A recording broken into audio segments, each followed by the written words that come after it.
6 for the EV, ride around my city. You should come ride with me, yeah. Feel me if you hear me, sip water like a fish, sip box water to the gillies, yeah. This a new wave, this a takeover. Do it for the future, time to get a world a makeover. Time never stops, no the timing is not. Time to clean up the block. Streets been a mess, how can I breathe? Smoke in the air, pure gasoline. I see.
Great win. 2 wins in a row, baby. We gotta start small. Let's get it.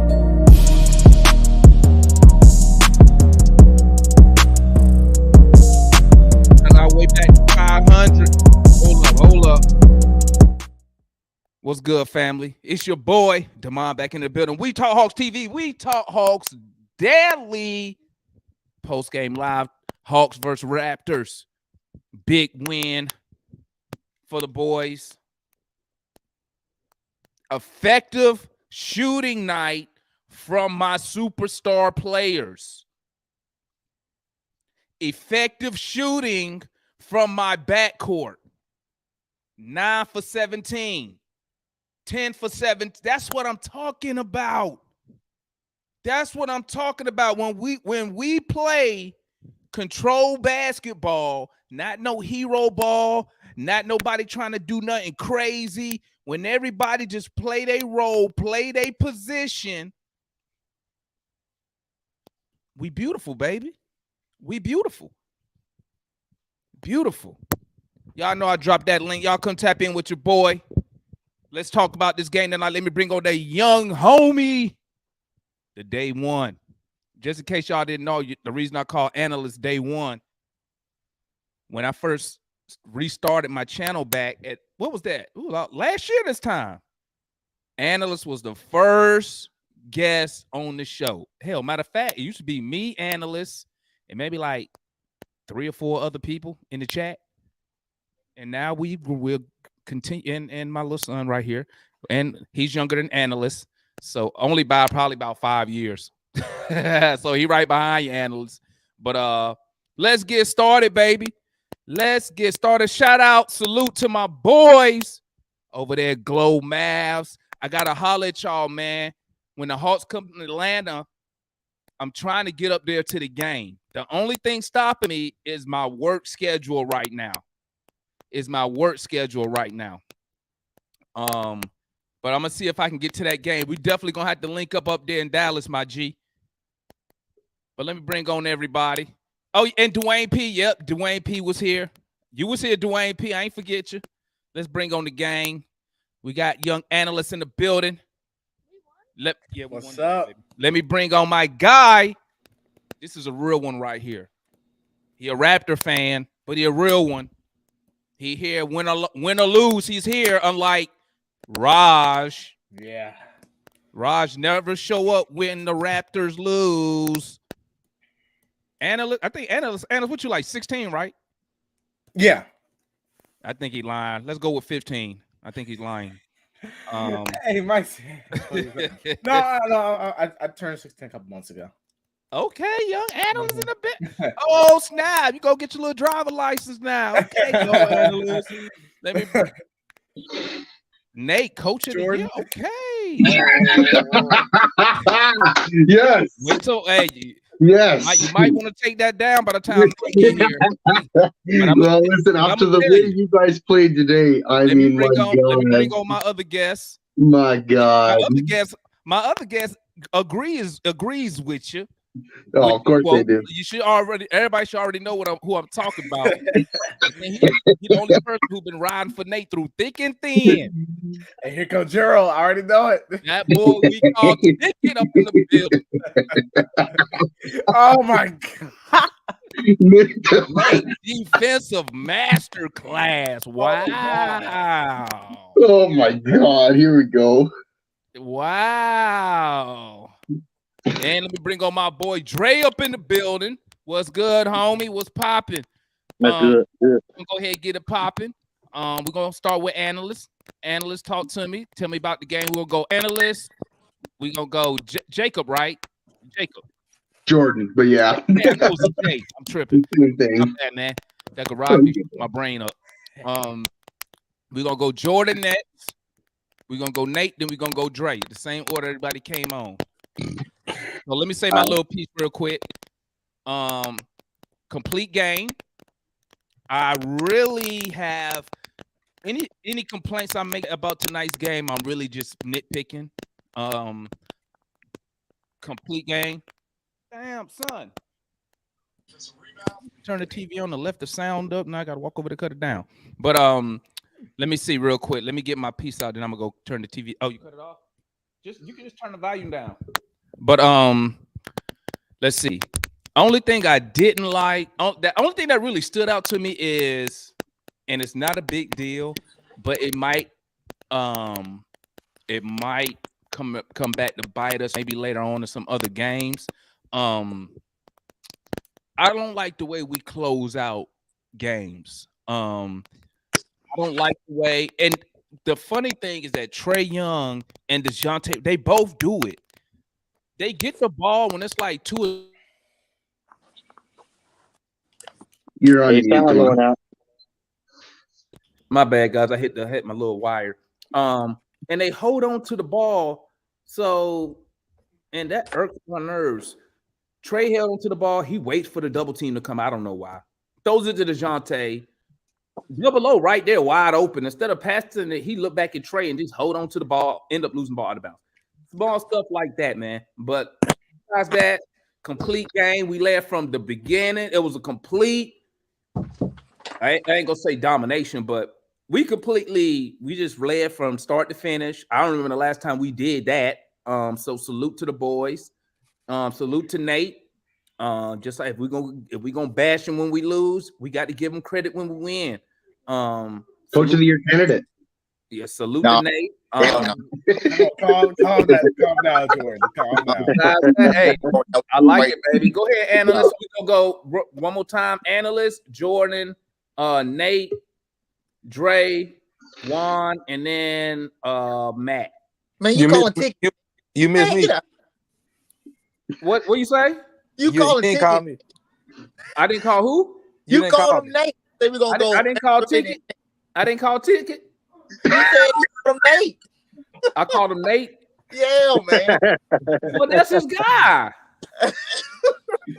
Listen, I'm gonna give Ticket credit, man. Ticket has rolled with Nate McMillan since he ever came on this show. He been riding with Nate, so I'm just gonna call him Nate. And then I also call him out when he mess up too, though. You do. It always seemed like all my guys leave. Well, I don't think Matt agreed with that last line right there though. But no, definitely not. But go ahead. So y'all know it. Analyst, Jordan, Ticket, Dre, Juan, and Matt, and then free for all. Yep. Let's get it. Oh, and yeah, and Mike been defending Nate. He wanted to make sure we knew that. It's just been I know it's just been a tough time for y'all defending Nate. But I listen. I'll give Nate a little credit tonight. I thought that the plan was a lot better on the defensive end. I think, with a team like Toronto that has so much penetration going down the middle, you just have to make them take bad shots. I thought they did. Now, I thought Trey. I always start with Trey. I go down. I thought Trey played well. I liked. There wasn't too many times tonight where I was like, Trey, what are you doing? I thought he had a turnover that I didn't like. But overall, I thought he played well. He had some beautiful passes in the first half to double O, and Murray I thought was a lot better. Last game Murray was absolutely trash. But I thought this game he came and listen, he showed up. He showed up, and again, some turnovers, he could clean that up. But he played well. Dre, could be better. But I thought that he plays solid defense a little bit. I didn't like the way John played. Kind of happy when Scotty Barnes got him fouled out there. I thought he should have sat down a lot earlier. He's just got to, Gerald remains correct. When he has a good winning percentage, it does not equate to winning. Usage rate. Yeah, usage rate. Usage rate. So, and then I thought Double O had another great game. Had 14 boards. 13. 13 boards against a team that is just full of trees. So Double O just played really well tonight. He didn't have a peekaboo game. I thought Jalen was aggressive. If we can get this from Jalen, I just saw some flashes. I was like, man, we can get this from Jalen consistently. I think that he can be something. And I'm encouraged because I've seen that. I'm starting to see, this consistently. Another thing I'm starting to see consistently is our shooting percentage is going up. This is the second night in a row we shot 40% from three, 50+% from the field. I'm encouraged by that. Listen, I think that this is finally the stretch where we can string together some games. We got to keep the same energy. I thought AJ played well. He had a really hot stretch there. Aaron, I thought his minutes were pretty solid. And then make sure I'm not forgetting anyone. I gave Nate credit. So yeah, I thought it was a solid game overall. Like the monster, I didn't like the way he finished, but we can clean that up. But yeah, I mean, overall, it was a pretty good game. And yeah. Good evening. Evening. That was hard to watch. Two things happened that led to a significant breakdown on my end. I saw Trey hit that 3-pointer from basically the logo with 1.1 left. And then Pascal missed an open layup. I proceeded to open my laptop and book a psychiatrist appointment and turn off my fucking TV. Okay. That was brutal. Holy, was that bad? And the thing I'm gonna give Nate credit here, and I'm going to give you guys deserve some great credit. Your offensive game tonight was on point too. But let me make this clear because the players deserve some credibility on the Raptors, because it wasn't like they weren't open on the 3-point line tonight. Okay, like they had some open looks there, and you had 10 points between Gary Trent and Fred VanVleet, and that's a mixture of great defense and them just being straight trash tonight. So, I mean, from a Raptors perspective, what a horrible fucking night to watch basketball. I mean, that was brutal. But I told the analysts, me and analysts were talking a little bit later last night. I said I had a bad feeling that this was going to be a bad game for the Raptors. I said it last night. I said we're going to lose tomorrow. I know we are. We lost today. You guys controlled the boards. You guys controlled the 3-point line. Obviously, you guys are all over that tonight compared to us. AJ Griffin, I'm excited to get him in a trade when you guys get OG Anunoby in return. I'm excited to turn him. I'm excited to turn him into a fucking all-star. So I mean that'll be promising in the Raptors organization. But I'll tell you what, fair play. You guys kicked ass tonight, and I got no defense for the Raptors. They sucked ass tonight. They sucked so bad. So that's my piece. That's all I got to say about it. Evening, fellas. How y'all doing, man? Everybody good? Everybody good? Yes, sir. Yes, All sir. right, man. I'm gonna start off with Nate. I feel like the defensive game plan, you could actually see what it was. Um, Now the players did a great job of executing it. I gotta shout out Trey. Trey would Trey did not look like a defensive liability at all tonight. He No. guarded. He He guarded he that's Scotty. all I ask is I just that for too. him, huh? I said, when it's time for me to talk, I got something for that. As why he looks so good. Well, I was what mine was. But go ahead. I got you. That that article coming out. What I need him, I just need him to make the guy shoot over him. I just need the effort. That's all. Now, on the offensive end, this got to be Trey's most efficient game this Mhm. season. Um, I got to give Rashad some credit. He damn near got 30 points on. He took 14 shots. I got to give Rashad some credit on that. I think he said that was the sweet spot for Trey, and he said he felt like he could still get 30. Um, what else? I think that's pretty much it for Trey. DJ starting to come out that slump.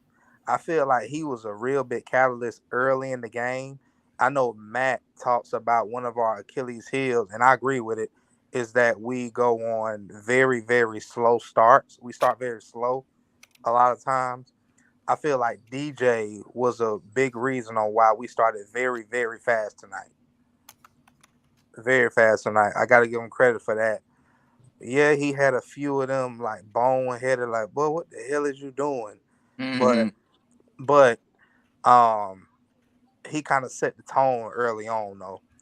Um Hunter Hunter's usage rate wasn't really that much tonight, but when the ball was in his hands, for the most part, I feel like he was really solid. Quiet as it's kept, he's starting to shoot very efficient from that 3-point line. He's starting to be very efficient. Um John, I caught John made two straight jumpers, and I kind of wish I think the possession right after he made the second jumper, I think he had Malachi Flynn on him, and DJ didn't give him the ball. I didn't like that. I still think we scored on the possession though, but when John cooking like that, I want feed him and fan him. Okay. Um, I still feel like John playing a little soft though. Yeah. Okongwu, he got that double double. Again. He Mhm. got that double double that I've been requiring from him. I gotta give him a shout out for that. He tonight's game made last night not seem like a fluke. It wasn't nowhere as good as last night, of course, but it was solid enough to be like, okay, this is it's fair to expect this from you if you're going to play this position every night. Um, I mean, AJ was good. He was in his spurts. He was really good. He was good from three. He was good from that little, I call it the Kevin Herter area. He was Mhm. really good in that area in the mid range as well. Um, Aaron didn't do too much, but he didn't do too much bad either. Um, he chewed up some minutes. JJ was really JJ was really effective tonight again. When John fouled out, I thought he was gonna go to JJ. That's why I would have put it in the game, but he put AJ in. I mean, it ended up working. So I mean, I wouldn't have done it, but as long as it worked. Um, Game plan tonight, and then I'll be done with this. Game plan tonight, it was obviously you gotta take away the driving lanes. You gotta make them shoot over you. And if they run their little switch screens or whatever, you just got to guard whoever's in front of you. Because when they start attacking the paint, you at their mercy. So I think we did a really good job containing that tonight. Um, Offensively, I feel like the ball touched both sides of the floor on a lot of occasions tonight, which led to a lot of easy shots, easy buckets, and easy offense. And also the pace, Matt's right there. Matt talks about that pace that he likes to see. The fact that we was able to effectively rebound defensively all game, That's why you was able to get the pace that you wanted, along with the steals. If we don't rebound defensively, we gonna be walking the ball up the court. It's that simple. That's all I got though. What's going on, gentlemen? So first of all, this was a great win, wire to wire. Oh, and also I would say too, I was watching the Raptors home broadcast. Me It too. was hard to watch it, and it was hard to listen to them too because they're boring as hell. But I mean, I'm sorry, they about dry the Indiana announcers. Like they're terrible. Like they're so monotone, it's ridiculous. But Trey had a great game with almost 30. DJ almost with a triple double. Okongwu with a double double. AJ Fisher from 3. I mean, it was a great game. Like I say, dominating the boards. And listen to the Raptors broadcast. I mean, they were giving us credit the whole game. Like they weren't like word. It sure was. They was wondering where the hell are the Raptors? Like, what is this? I mean, it's the second night of a back-to-back. We came energized, and it's also came so funny that all this happens after this article. We get a good last minute win. You know, I put an asterisk by that because it missed 3 starters, but win is a win. Like Demond said, this is the win that we needed. Like this was a dominant effort, and we're missing Okongwu. I mean, I'm sorry, Capella and Bogey's. It's been a no-show, so that ain't really a big loss. But we could have wiped them out really if Capella was playing with all these rebounds. Honestly, we'd have won by 20. At least. We'd have won by 20 if we play like I'm saying. Only reason I'm saying that, Matt, is because we'd have murdered them on the boards. That's the only reason I'm saying that. Yeah. Because hey, beat us by as 3 soon as you said that, Ticket, as soon as you said that, I knew Matt was feeling some type. I knew. It ain't a shot at Okongwu, Matt. Okongwu did great tonight. I'm just saying the rebound, we would have had so many more possessions than them if Capella was in. That's why I'm saying that, Matt. But keep going, Jay. But to Okongwu's point, though, this is a game I've been wanting to see because this is when he got all the rebounds and points against length. So he actually usually most of the time he shrinks down to whoever he's playing. He actually played up for a game, and you see what happened. So I'm glad that, I mean, like I said, I'm glad everything went good. Nate did his thing. Like I said, it's funny all of this happens after this article comes out, so I don't know what that put in the locker room. I don't know what was said. Somebody got in their feelings. I don't know, some conversations, stuff that got exposed now that was in the locker room. I don't know how it helped. But they need to drop another article. So we're going to 10-game winning streak. I mean, keep dropping more articles. I mean, seriously, expose it because it's working. But that's my point, though. It's on me? Yes. Yep. All right. Start out with a couple neato stats for the night. Hawks are 8-0 when they shoot 50% from the field. So, I mean, you shoot better, you're more than likely you're going to win games. Another neato stat is Okongwu just tied Clint Capella for active streak of having 2 or more blocks in a game for 9 straight games. And this was also second consecutive road win since Detroit early in the year.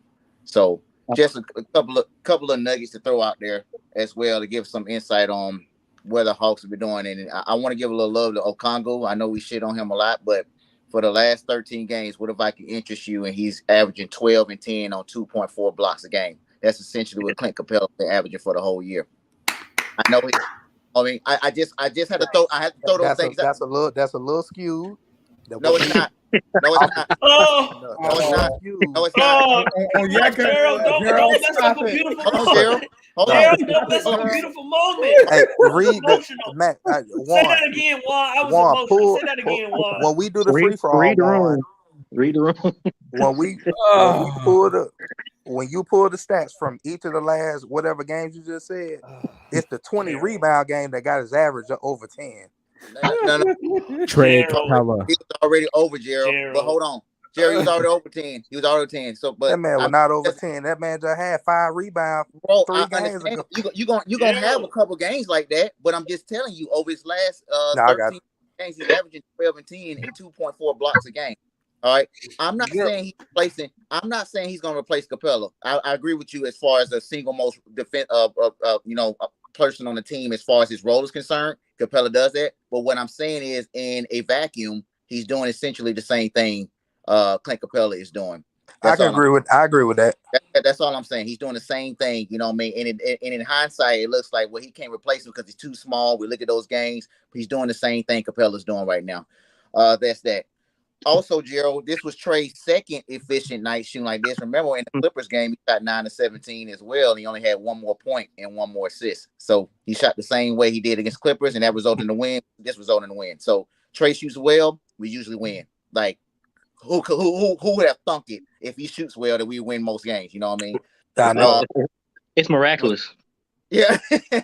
Overall, good game. I wanted to see Jalen get the ball a little bit more because, again, he had 3-minute stretch where he was the best player on the court. He hit a 3. He had a transition dunk. He had a putback. He had a I think he had a 2-point shot.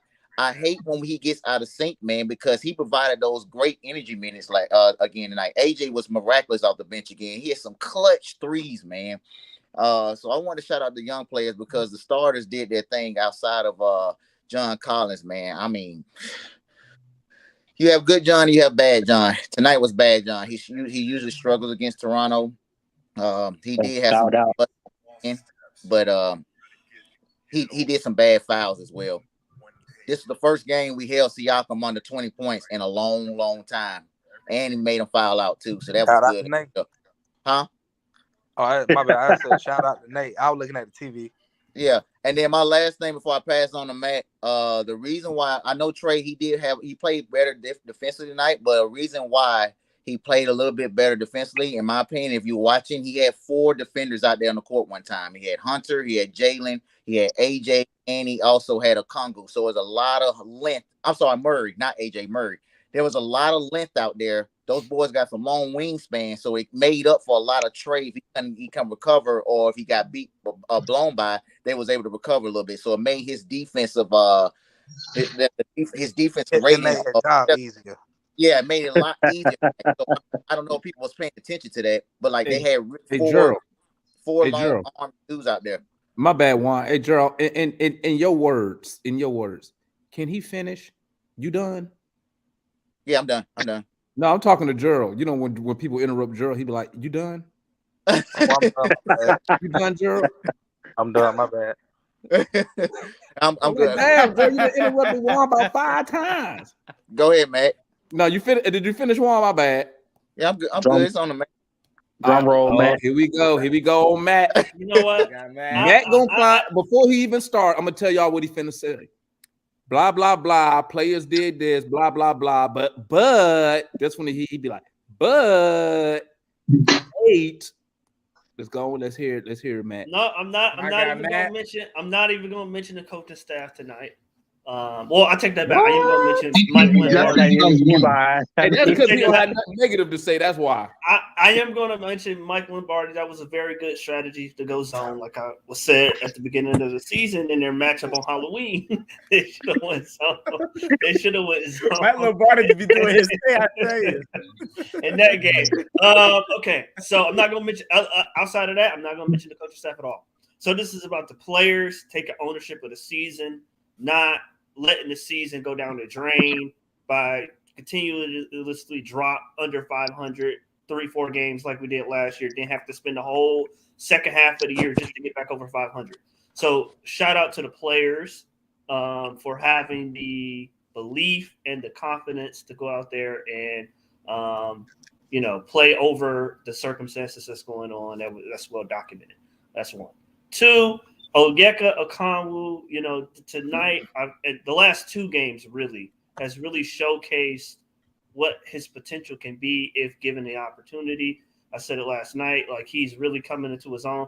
And Gerald, the pace was beautiful. The decision making from both Trey and Murray I didn't like, but throughout the game. But the pace is what I was, and Capella to me cannot play at that pace. So, the whole game. So I thought if he would have played, the pace would have been slowed, would have been lessened.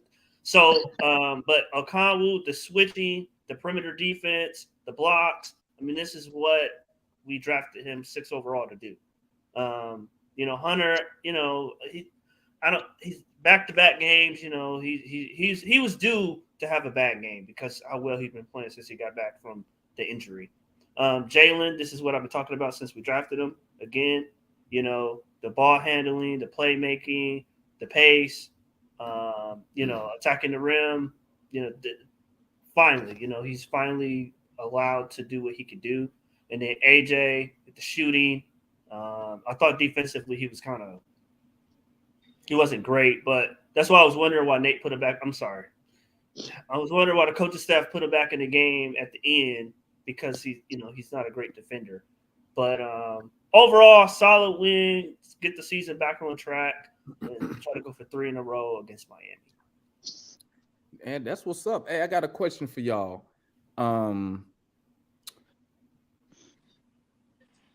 I want to speak about, and then y'all, I'm gonna put a question out there, and then y'all can just go around it after y'all answer whatever. But give me y'all thoughts on the Hawks telling John's team to go find a trade partner.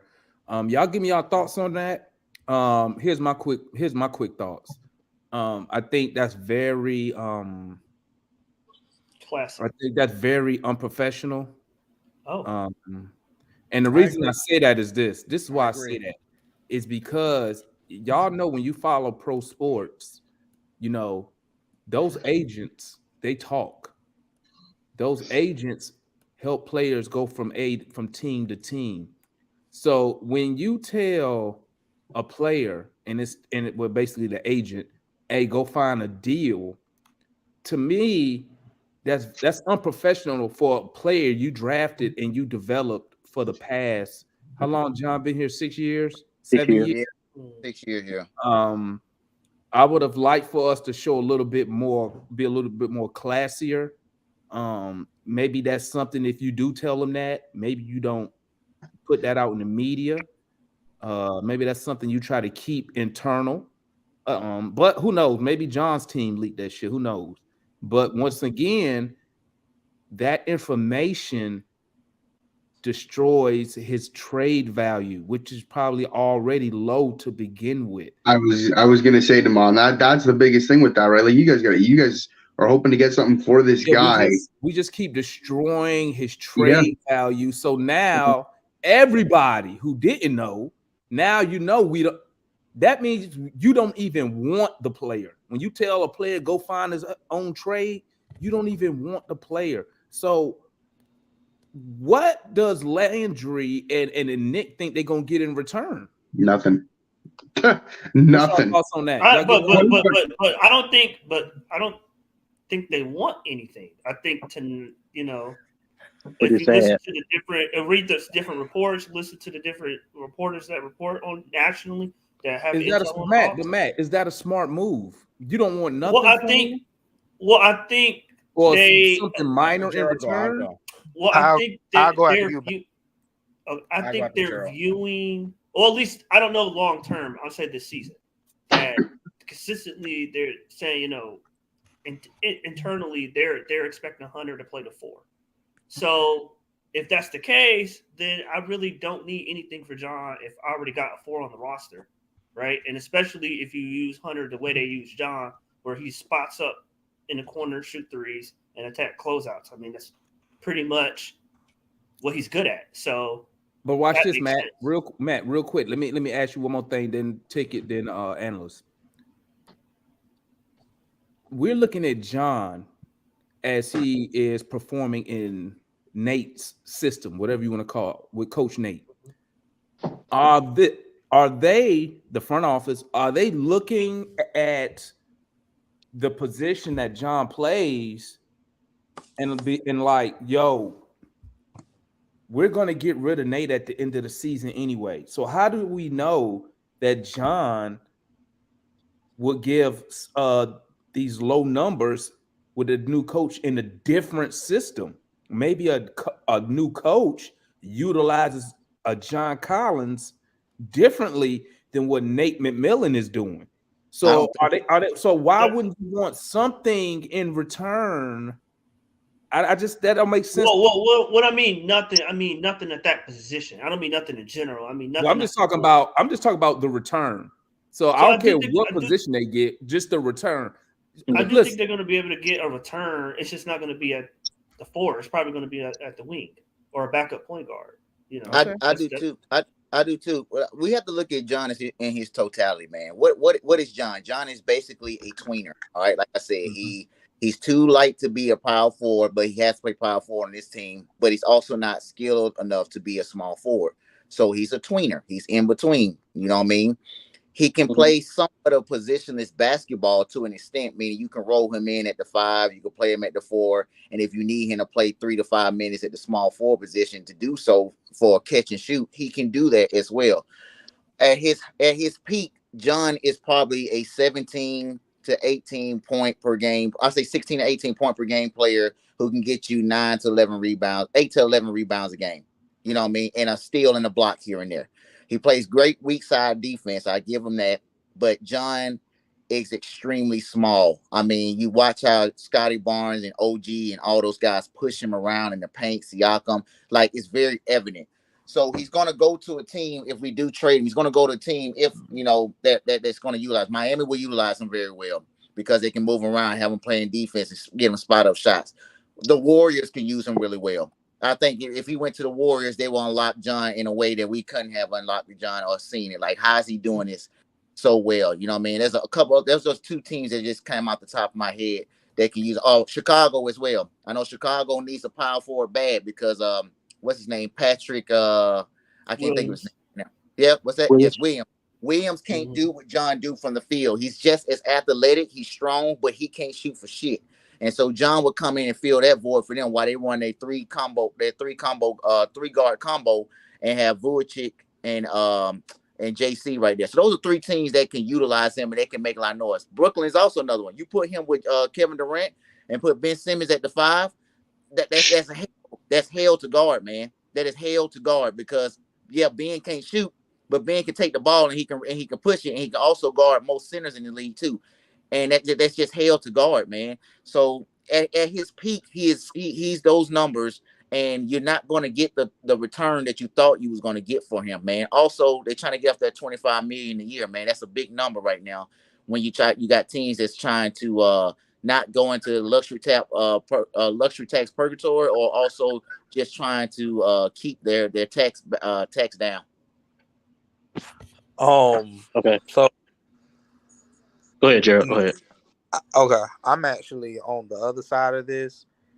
I actually feel like it was a super classy thing to do for John, because if I'm one of them types, if you humiliate me in public, you gotta apologize to me in public, and I feel like this is what I'm gonna call them the young bucks, the young front office.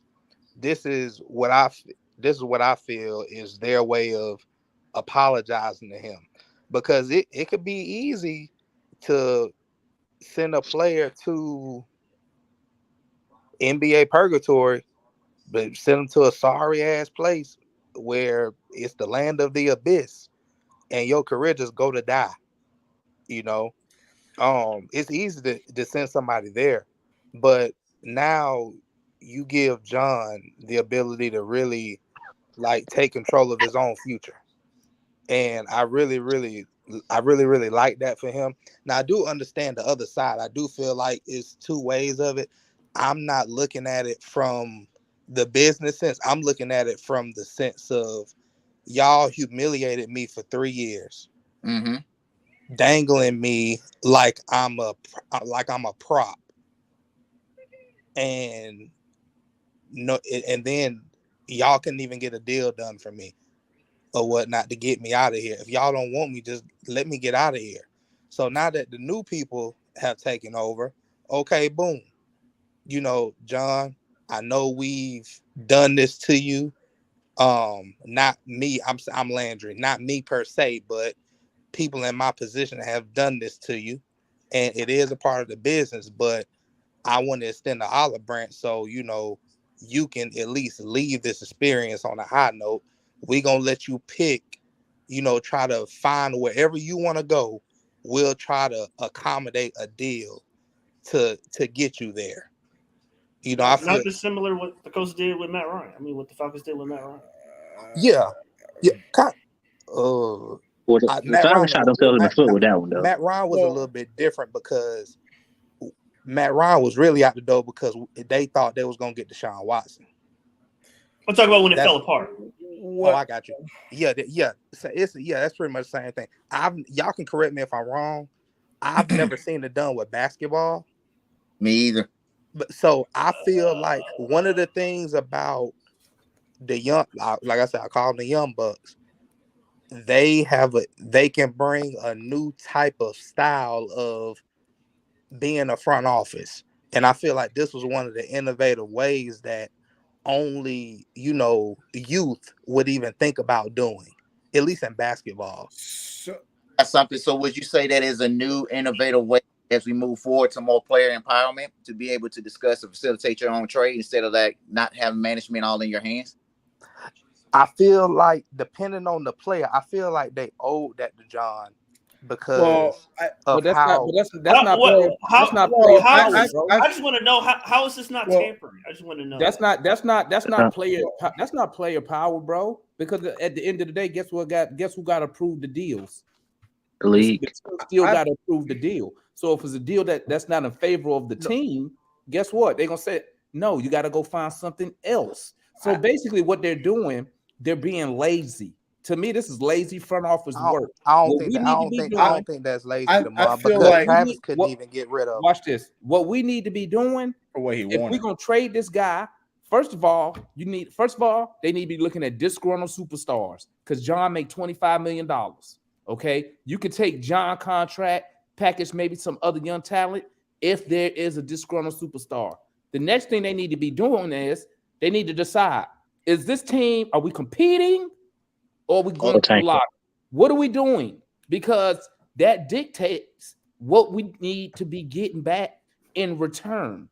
You see if we're not competing, when I say compete, I mean if we're not going for a championship, they need to be doing at least trying to get a pick back.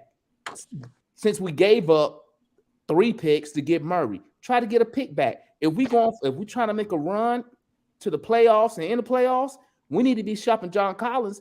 Maybe bringing in some veteran talent, because what it's looked like, which is probably not going to happen, unless they traded him for it and getting a starter in return, whatever we get back in return, look like it's going to be more of a coming off the bench squad depth. That's what it look like it's going to be in return. Okay, so the front office to me is being lazy, and to me, they're not doing their job. I feel I can't get with you on that one. I'm finna take you off the show ticket. I feel let me get on this. No, first of all, I think this is gonna get very, very ugly. Number one. First of all, it tanks our asset that we might get back. Number one, as y'all was saying. Everybody knows it. So they're not going to pay premium price to get him because we're already dangling him saying, meet for a line. So we got John Collins out there on the stroll, bro. He on the stroll right now. Hey, but haven't he been the last 4 years? We haven't got nothing. We haven't even got a proposition. We ain't got out there strolling.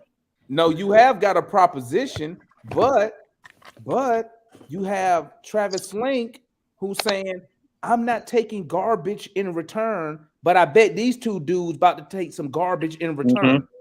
Mark my words. You finna get some garbage. 3 second-round picks. 3 second-round picks. Yeah. I mean, the money got to match. So it's going to be something. I mean, a follow-up question. It's on the same subject though. What's the difference in the value now and what it was before they told John to go do that? Well, go ahead. Not the same. Well, I'm a circle back to your question. Well, I didn't mean to sound like you know who. I know what you mean. Because I'm a conclude. I'm gonna tie on the belt right here. Here's how I feel. I don't like this. Okay, I feel like number one. This is just me, and Gerald told me to get a heart earlier. You know, I said, John, what has John done for this organization? He ain't no superstar. You don't get to choose where you get to go. They say you ain't been here for no 15 years. Where like Matt Ryan. Matt Ryan been with the Falcons. He took him to the Super Bowl, league MVP. Okay, loyal to the organization. Okay, now is John loyal? I'll give John that. You know, he's a nice guy, soft. You know, Nice. a little soft for me. That's all we got You know? tonight. Exactly. You know, nice guy. I'm sure he's nice. Yeah, you know. So, but to me, also, it's already leaked that we're allowing him to search for a place he wants to go. It's leaked. It's not like it's internally. It's leaked. So now, guess what? Them little teams that John want to go to, them like, all right. I'll use Utah for an example. Yep. Danny Ainge like, we'll trade you Rudy Gay and 2 second-round picks. And then John like, I really want to go to Utah because I feel like that y'all W. So I want to get to Utah. You know, I lived there for some time. And then you're gonna look. I'm not taking Rudy Gay no second-round pick. So all I'm saying is that I feel like this, and I kind of see where Damon is coming from with the lazy perspective. I don't believe it's that. I believe it's them. It's kind of lazy way out because I just feel like this. And one, I don't like the player empowerment. I believe front office need to do their job. Okay, the front office need to do it's their job to facilitate trades. It's their job to facilitate draft picks and free agency. Okay, this is not about John. Okay, it's a part of the business. Trades come and go. Trade rumors come and go. I mean, you look at some other players who've been in trade rumors all their career. I mean, you got Harrison Barnes who was traded during the game, but nobody on the Hawks been like that. Yeah, but to me, this is not warranted. I mean, you find it. Listen, at the end of the day, you got to find a trade for John. Now we're not going to get back have anything that's decent, in my opinion. I think that we're going to get back some trash.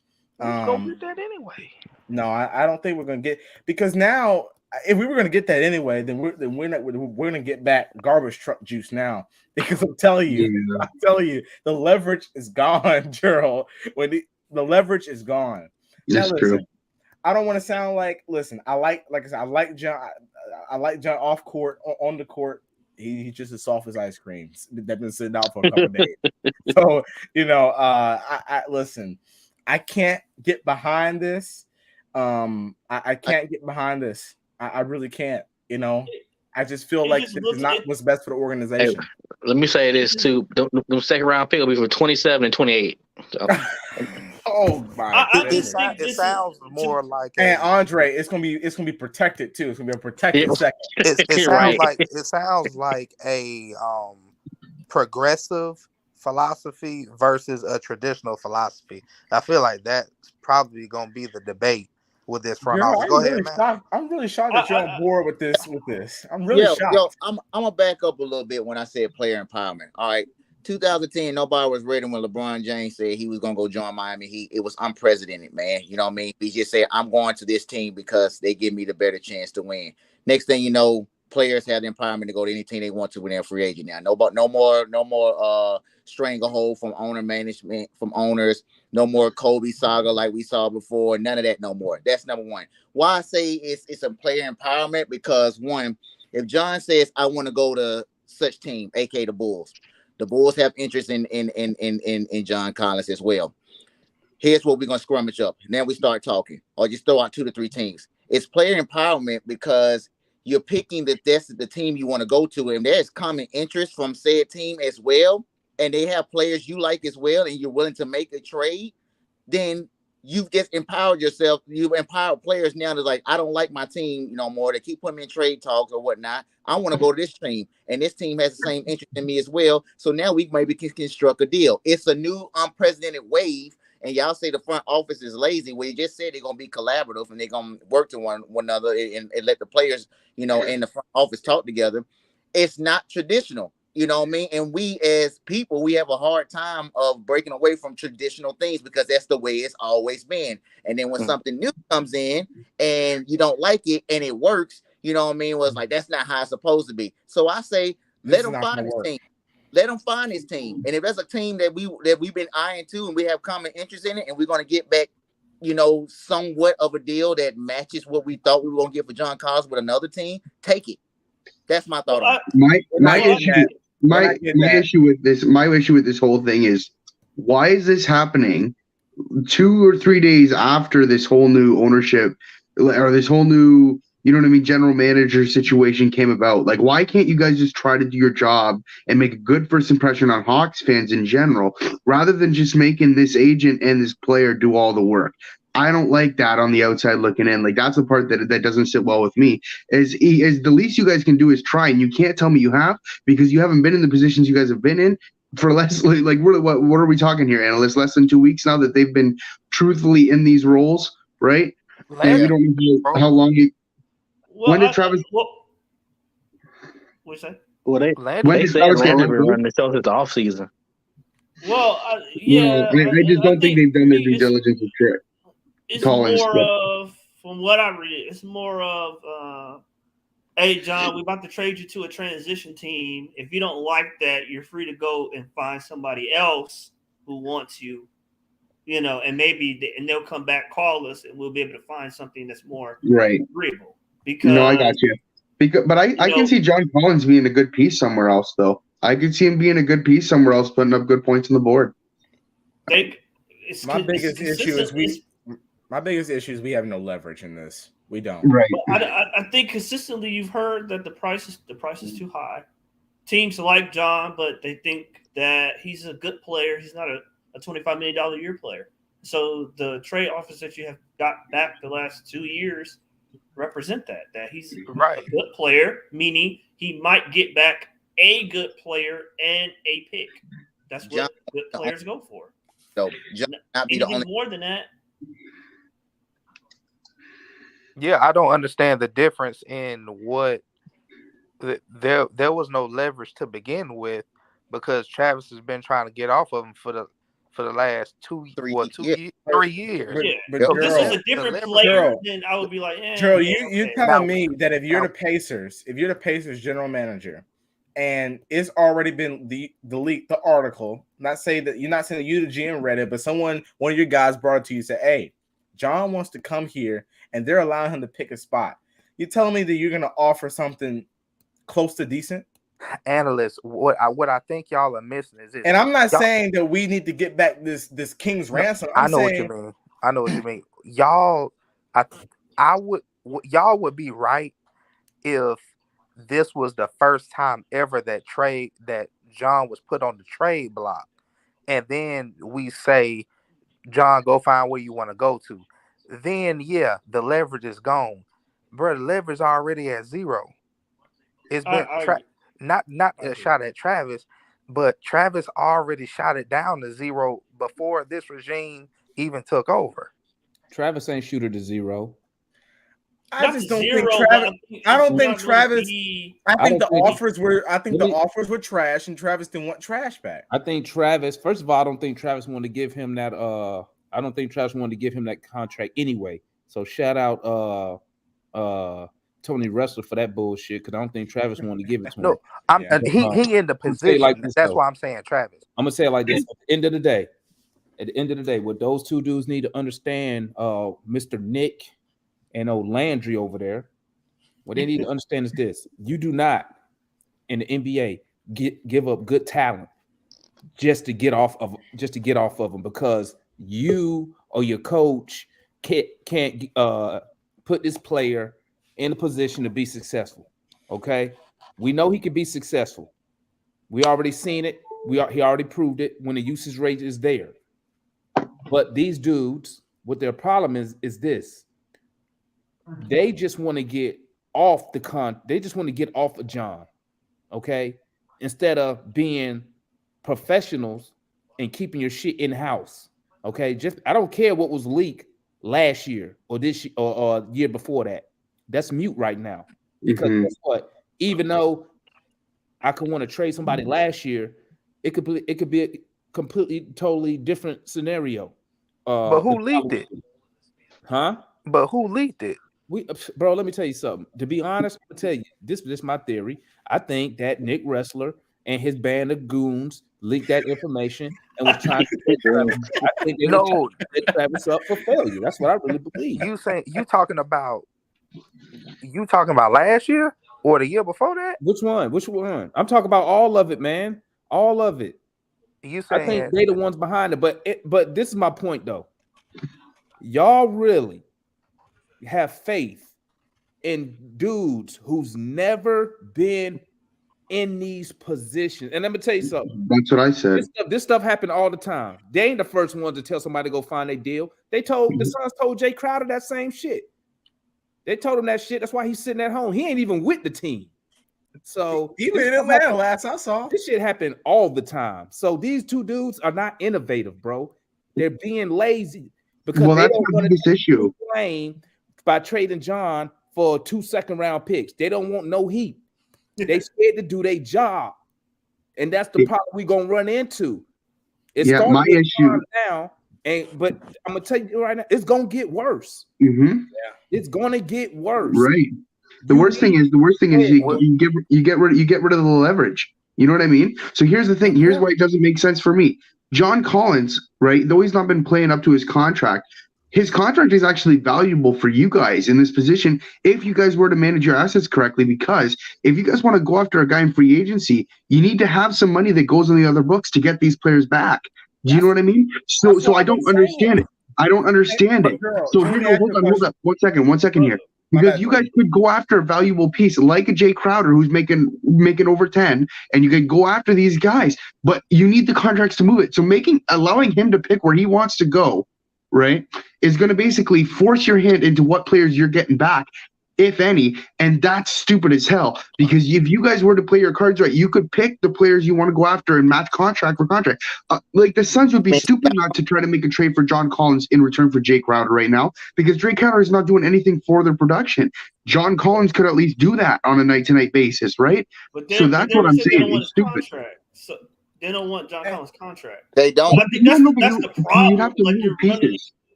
If you don't, my thing is, if you already see Hunter as a 4, so it doesn't really matter. I'm not saying I agree with it. I'm saying the obviously this is the path that they're going. The philosophy. If you see Hunter as a 4, it kind of don't matter what you get back for John. I mean, I don't say it doesn't matter. It's not that important. It is important. What you get back for John, because you already have this. Matt, Matt, listen. It's not about getting somebody to go play the power forward position. I don't care. Exactly. Exactly. I want resources or talent that I think this player is worth. I'm not going to sit here. What do you think John is worth? What I think John is worth? I think John is worth at least a first-round pick, but that's not the problem. This is the issue. The contract, you got to match. Got to get the money to get close to matching. Trading him just for picks, that means you got to trade him somewhere to like Oklahoma City, somebody who can take on, who can absorb his money. If not, if you trading him somewhere, say a contender, say I just throw this out there, Brooklyn, and they want to give us Cam and Vanderbilt, they still got to give us more because the money still won't be close to matching because Cam is on a rookie deal. Because this is second year, okay. Yep. The Vanderbilt kid is on what? He a rookie deal, ain't he? No, he's on his third. The Vanderbilt's what? I think you're talking about Sharp. Sharp, yeah. So the money still got to match. But at the end of the day, I want talent in return for said player, and it's just not John. Whoever I'm trading. I want talent in return, because what happens is we end up being, I don't know if y'all watch soccer, but guess what? What we do now, we a feeder franchise, meaning we develop players and we let their ass leave and go somewhere else and be successful. Mm-hmm. I want us, if we're going to trade, I want value. I don't care what we get. Long as it's value. Let me say one more. I would Let me take. say this. Hold on. Let me say this. I don't hope we don't turn into the Pittsburgh Pirates of the NBA. Cause they famous for doing that, developing great players, and then they don't put nothing around it. What they do, walk. And they That's the A's. The Marlins like that too. That's the A's. The Braves pick all their players from the A's who then got turned into All-Stars, and we feasting off of them. Yep. It doesn't make sense. It doesn't make sense. If this was another player, then I'll be like, Yeah, I kind of there's somebody. We already killed his trade This value. is John, But guys, Wait a if minute. Wait a minute. Let me ask you a question, Gerald. Yeah. Do you believe that? Forget about his trade value right now. Do you believe that an article being out about him picking what team he wants to go to takes his trade value down? In general. In general, Mm-hmm. the only reason I say no is because of his production. Okay, that's the only reason why I say no. Look, bro, all you got to do. See, y'all keep talking about his production. If I'm a general manager on another team, I'm looking at how this player being used on his current team. So what do I start at? I'm going to look at all his stats starting from his rookie year, okay? Anybody with common sense know that John Collins is not being used correctly. He is not a three-point shooter. That they got him just going out there shooting threes. That's not what he's good at. He's not being utilized correctly. So guess what I will be doing? I'm a low ball the Hawks because these dudes just want to get rid of them anyway. I'm a low ball you with the cheapest deal I can give you to match that money. Might have to get a third team involved depending on who it is. And I'm going to use him the correct way. I don't mind if John leave and ball out, but I want equal return. Just like we all were sitting up in here mad because Kevin Huerter averaging 18 points per game in Sacramento. That was my next point. And we sitting over here. I got another thing. This John fault too. This ain't John's fault, bro. No. It's not. Don't do that. Don't do that. Let me. Go ahead, Juan, and then we go to you, Jordan. I know Jordan got something that he needs. When y'all finish, I'll tell y'all the reason why. All right. The money you said equal value and Herder. Yeah, I can agree. We got off his contract because of money, which is just such a cheap off him. You know what I mean? However, Herder was not being used correctly in the system, and you can also say if he was here again, he would not be used correctly in the system again. Given the way he has free Sacramento. That's number one. Number one. Mike Brown's a way better coach than Nate McMillan. He's been under Steve Kerr and a host of other coaches the last couple of years and won championships and learned how to coach better with those superstars. That's number one. Number two, man. How many of y'all remember? I know we're not prisoners of the moment. Just 2 years ago, when Philadelphia was offering Tobias Harris and Ben Simmons for JC and Bogdanovich, and we all thought that we can't get rid of JC. He's so good. He's so valuable. And the Ben Simmons saga was going because I wanted Ben Simmons. Everybody said he can't shoot, can do nothing. Brooklyn number 2 in the East right now. That's just me saying. Ben Simmons, he cannot shoot, but Ben Simmons does every single thing that John does better than him at an all-star level. That's just one thing. Domantas Sabonis, I know we all remember that as well. He was in the trade. We was in the trade market for him as well. No, because we value John Collins. Value him more than doing this, man. So we had trade talks on the table. We didn't pull them. But we didn't pull them. But Juan, I think Travis wanted Sabonis. We don't know what the offer was for Sabonis. We don't know. Well, I didn't see the offer. Now, what I did, I seen people recommend we go after Sabonis. I didn't see where it says the Hawks made an offer for Sabonis or the Indiana Pacers made an offer. They were talking about before he got traded to the Kings, man. Made for John Collins. We was in talks with them. I'm gonna see if I can find an article before Sabonis got traded to the Kings. We was in talks with them as well to try to acquire him, but something like Clint, JC, some kind of package that was involved with that. Well, what we can't say we couldn't move Clint. We couldn't move Clint at the time. Yeah, you couldn't move Clint because Clint had signed this. We couldn't move Clint at the time. I remember getting mad about that, but we couldn't move Clint at the time. But this is the thing right here, man. Move John Collins. I have no problem trading John Collins. So I don't want nobody to think I'm some John Collins homer. I want value in return. I'm a Danny Ainge type of dude when it comes to deals, and I'm one of them dudes. I am one of those guys who value trades as wins and losses. I am one of those guys, and one thing about Travis. One thing about Travis, I can't think of a trade that I would say he lost. You know what I'm saying? Go ahead. We're gonna go. Go ahead. Jordan got something to say. Then we're gonna go to you, Mike. Go ahead, Jordan, and then it's Mike. Okay, so for starters, my biggest issue with this whole thing is that you're talking about a player who's no scrub. Okay, this guy knows how to play basketball. He's 25 years old. Okay, so a guy who's 25 years old, who you're doing with this, like that's the part that boggles me up, because if you're talking about a veteran player who's been around the league and he's been productive for a couple teams and he's done his thing out there, it makes sense to give him this kind of option, okay? But this guy's 25 years old. You guys drafted him. He's been a career 16 points per game player with 8 rebounds a night, and he shoots a respectable 3-point at 35%, right? That's his career. This year he's a little down on those spreads, but you got to consider he's been used very differently this year than other years before, right? My biggest issue is that this is the fact that we're talking about getting a low value for a guy who does those things on a nightly basis at 25 is crazy to me. And not to mention his contract at $25 million a year. Yeah, that sounds like a lot of money.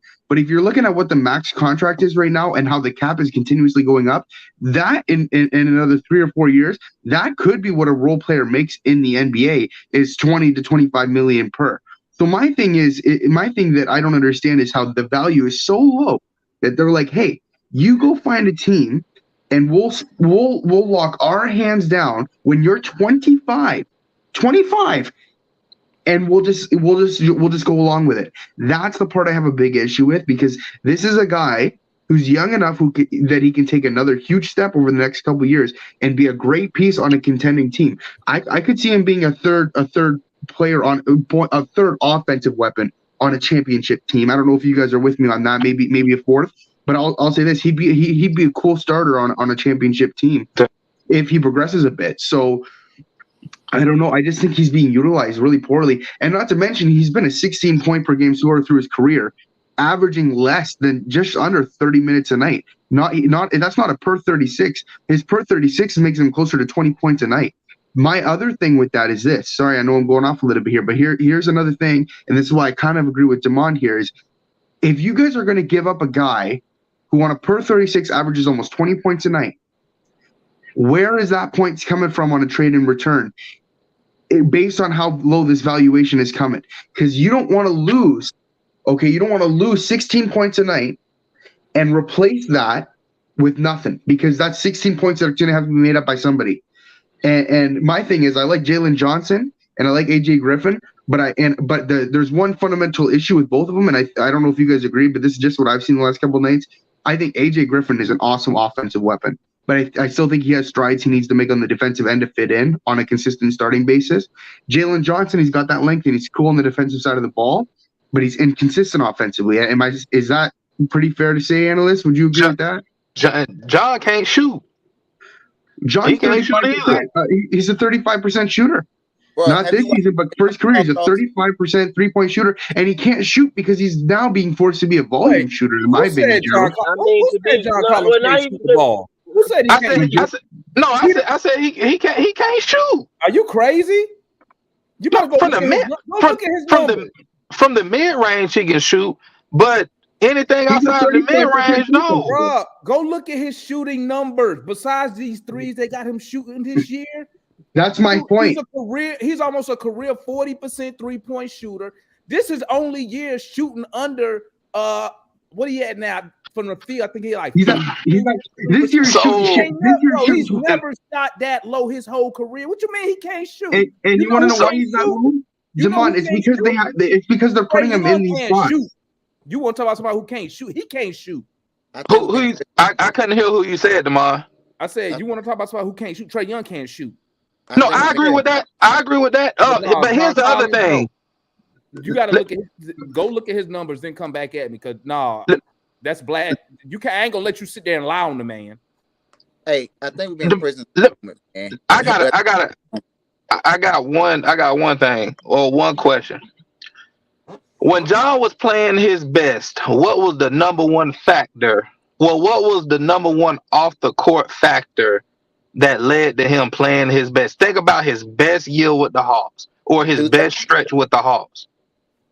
Bro, his best year with the Hawks was before Trey got here. No, it Trey got here. That might no. It was the year he got pinged with the PEDs. Yes, No, that wasn't his best 2019. year. That was his best. That was his best stretch. Yes. Was when he got pinged with the PEDs, and they don't even go public with it. They don't even go public with it until you fail for the third time. Yep. I think that is playing a factor as well in his trade value. Hell no. Why would that play a factor in the trade value? Because when you do all day, man. Huh? I ain't trying to be on for an hour. I just wanted to say something. You breaking up? We can't hear you, man. Like that. I just wanted to address the John Collins thing. Oh, go ahead. Y'all can't hear me. Now we can. You hear me? All right. I just wanted to say that. All right. I was just gonna say that y'all talking too much about John Collins as a sole asset when you talking all these what ifs and trades and stuff like that. If analysts and Matt is correct, and the word is correct that Travis wanted to test the waters in a sense and see about SGA, I'm willing to bet that Travis was holding JC as a asset to package, not ever really just a sole piece to dump for some bull crap, but to package for the right star to line up with Trey. But Gerald, you all for this player progressiveness. I saying in the chat over and over when y'all first started, Steve Koonin told us from the jump the other day when he was on the radio 929, yesterday. He said that Landry is more collaborative and inclusive.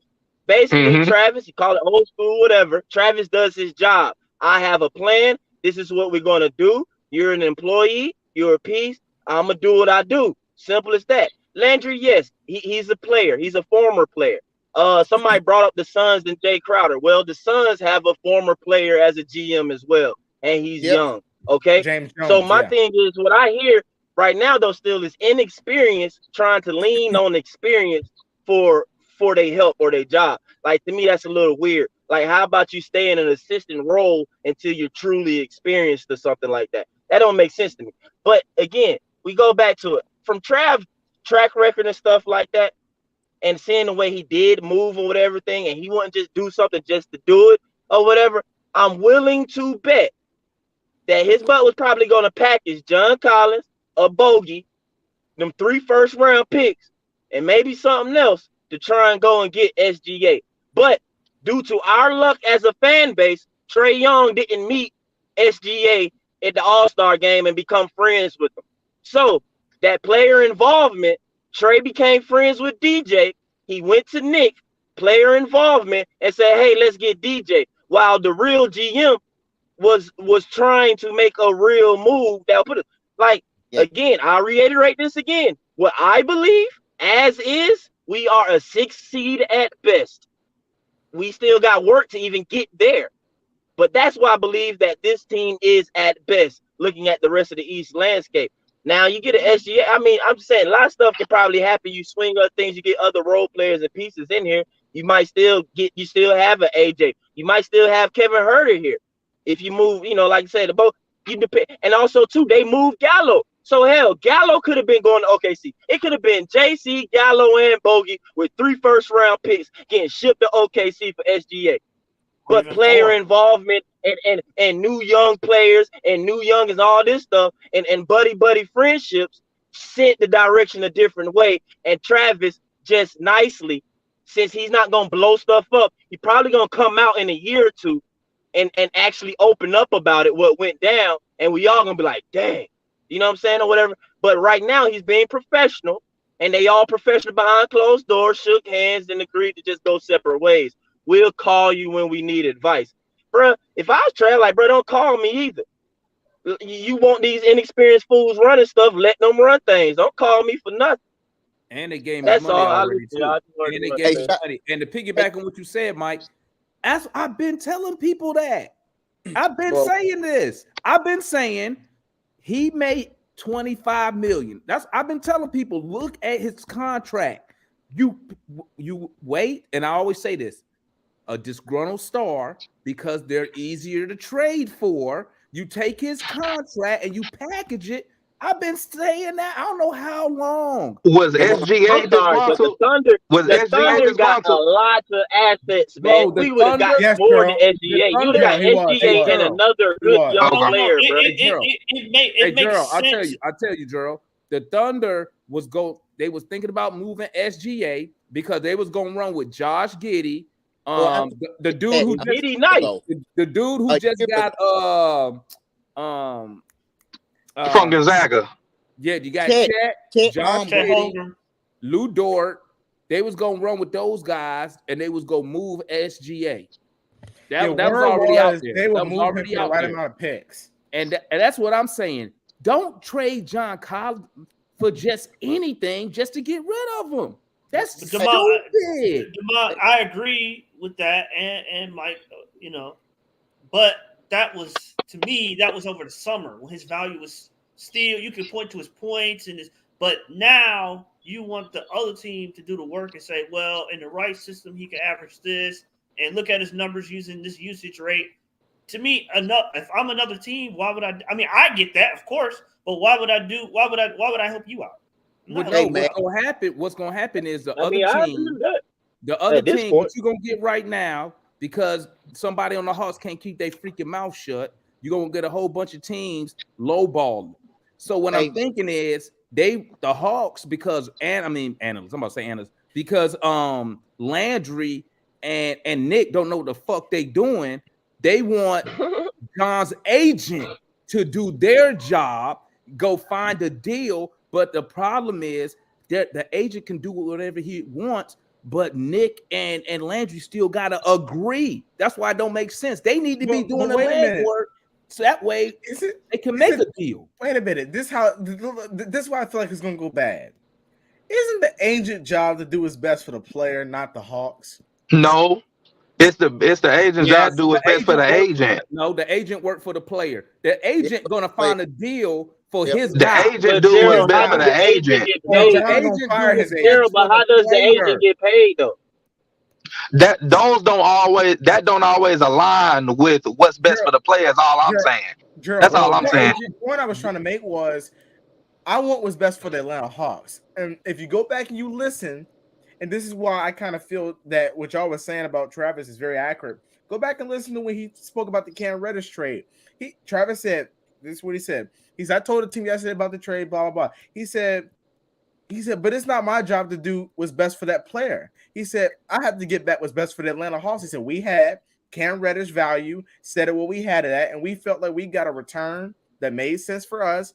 I don't know if New York's going to be the perfect place for Cam. He said, but I got back, the best value for the Atlanta Hawks. That has to be the mindset. It can't be John this and John that and letting the agent run the show here. But I will agree with Daryl in a sense, like that's different because Cam had requested a trade and it was private. Yeah.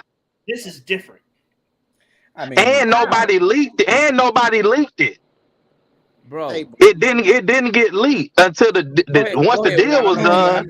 I know you've been waiting to tap in. Go ahead, Juan. So I just want to shout out Mike for pulling up my post in New Pack City when I pulled out last January why the Hawks are looking at DeJounte Murray and SGA. Hey, real quick one. The reason why I did it is because somebody in the group posted saying that everybody wanted to talk about SGA after the news came out yesterday. And I was like, nah, player, don't play it like that. Yeah. A lot of us been gushing over SGA for like 3 years now or whatever. Yeah. But anyway, go ahead.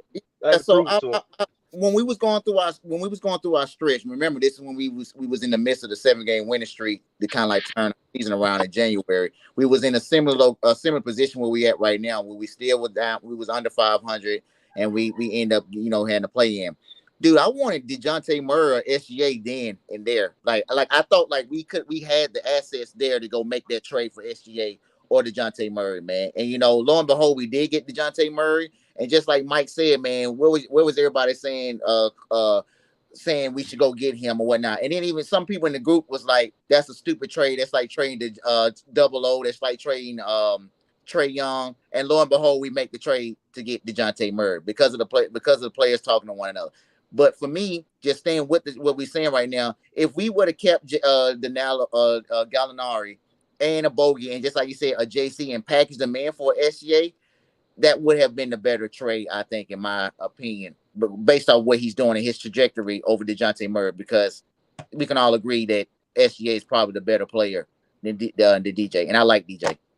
Oh yeah, no doubt. So can you pay the Supermax to two guys? Yeah, we don't have his bird right. Why not? How that work? But I mean, yeah, why not? Both bird rights, yeah. Reason why I'm asking is because you know the kind of owner we got. Well, I think the team would be different. It would be gutted if we had SGA. It would be gutted. I don't know about completely gutted, but we might have one more piece. Something I wanted to say yesterday. Something I wanted to say yesterday or the day before, or I think yesterday. You know what's so dumb? You know what's so dumb, in my opinion? Wrestler allowed this trade to happen, but he didn't want to let Travis trade SGA. Go look at the contracts. SGA is already on his extension. Yep, he sure is. Murray's got to get his max extension, which is going to be north of $30 million. It was going to be more than what SGA is making. I cannot understand this for the life of me. On the business side, that gives you a 2-year reprieve before you have to pay the money. So I get it from a business. Yeah, but I'm not evaluating. Analysts, we know what the deal is. Trey was telling us over the offseason. Y'all remember them at the Summer League?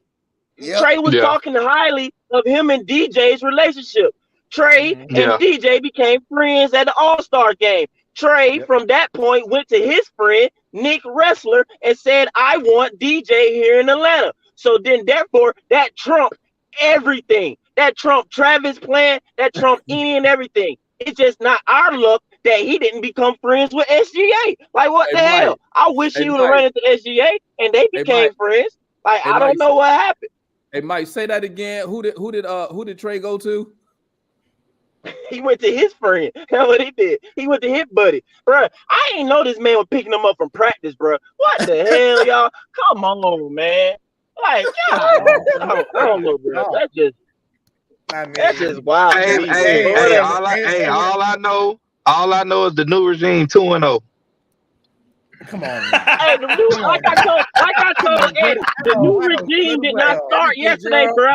They did not start yesterday. They did not start yesterday, bro. No, I'm saying the hostile takeover was completed. That's all I'm saying. Technically, they're not 2-0. No, it was completed. It was completed when Trav took the advisory role. And how long ago was that? That was at least a month ago. Yeah, basically he quit and left. Oh yeah, John debunked that theory. Bro, I cannot believe Wrestler really gave him $40 million to leave. That's crazy to me, dog. Well, it's in your contract. Like, even if you resign, certain jobs. Yeah, but you know what I mean. Like, if I'm Wrestler, I would have told my son, "Hey, son, I'm sorry, babe. I'm not giving him $40 million. You're gonna be his assistant." How you know Nick didn't say take it out of my inheritance? Why you playing? They might have taken out his life insurance policy. You could have came out the death benefit. And you know what I was thinking the whole day? I was thinking, like, we don't know the psychology behind it. Like, Wrestler, to Mike's point, Analyst, you're muted, bro. He a billionaire flying all over the world. He couldn't spend no time with Nick as growing up, and this is his payback for him.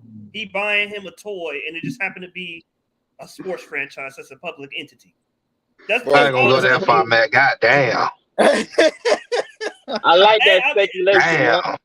It could be that. It could be a simple stat. He paid him $40 million, bro. He gave him all his money, $40 million, but he didn't want to go. You got to.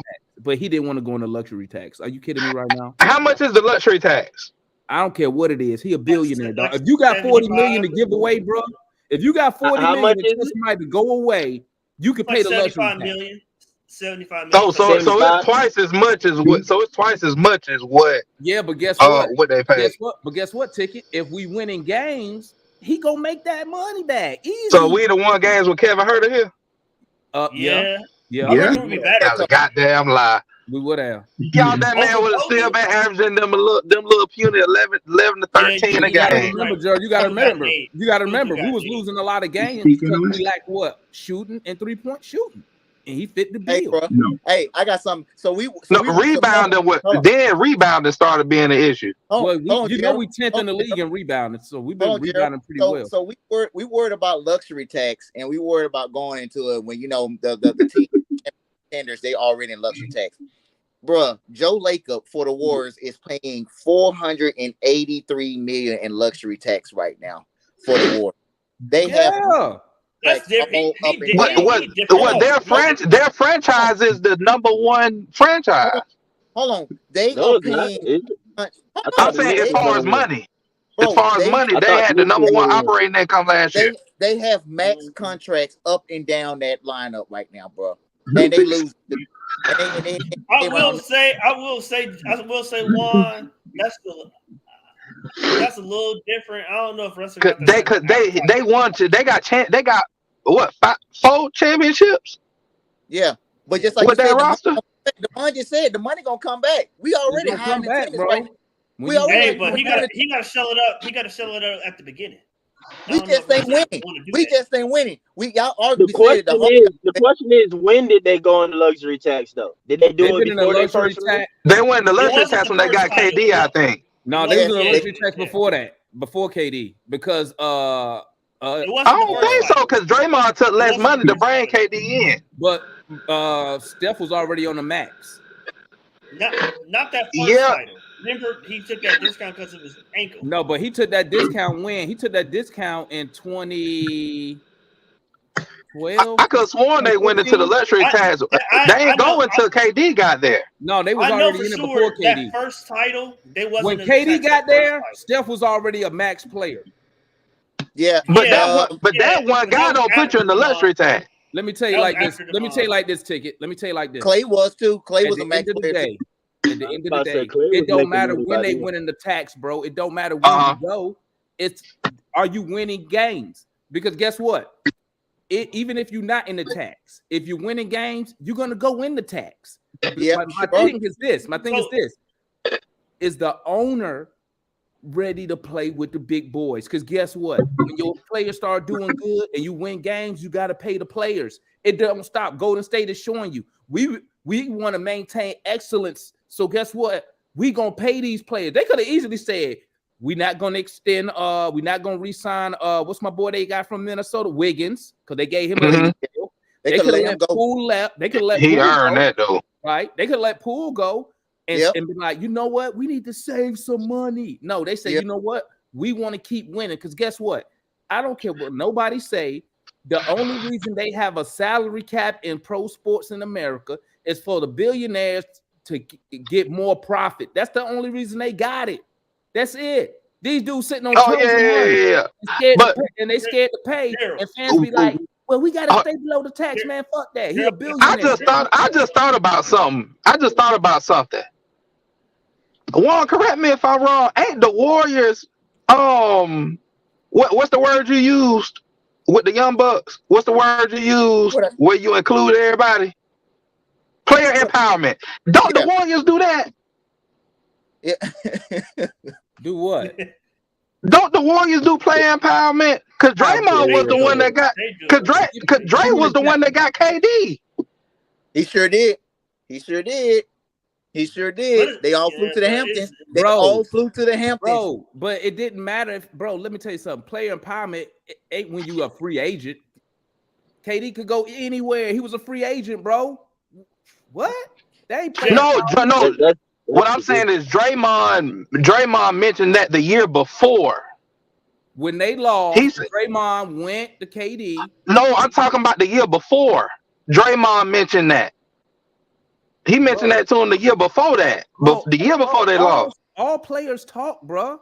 But what I'm telling you is KD, All it don't players matter. these days. He was a free agent. He could go anywhere he wanted to, man. I Mm-hmm. don't so player empowerment about that. He could have went anywhere. He didn't have to go to Golden State, but they flew their ass out there to the Hamptons. Shit that our fucking GMs don't fucking do. You know They what I'm took half saying? the team. He took all of them. KD empowered himself like LeBron by continuously signing short deals so that he can pick where he wants to go every 2 years. That makes sense too. When you sign 1+1 deal, you can hold the franchise accountable because you be like, hey, oh, y'all finna let all these dudes go? Guess what I'm finna do? Opt out. See you. I'm about to dip. Matt, what you finna say? So we're because you said we number 2 in attendance, right?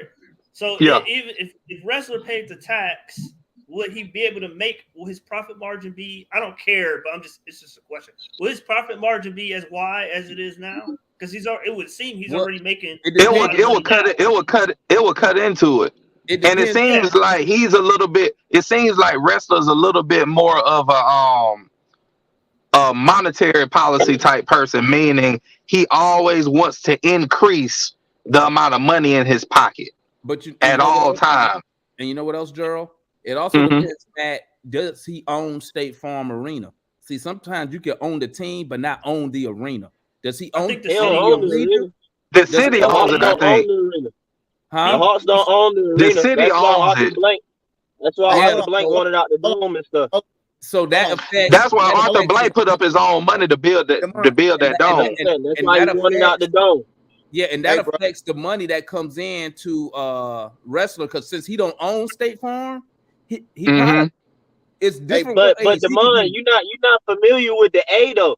But that's why wrestler bought the Gulch or whatever and spearhead and all that stuff. Yes, that's why he's building all that stuff to look like the battery. The same thing, but he learned in a sense from Arthur Blank because Arthur Blank wanted the Mercedes-Benz Stadium so he could control the lots and all that stuff too that came along with it because they didn't with the Georgia Dome.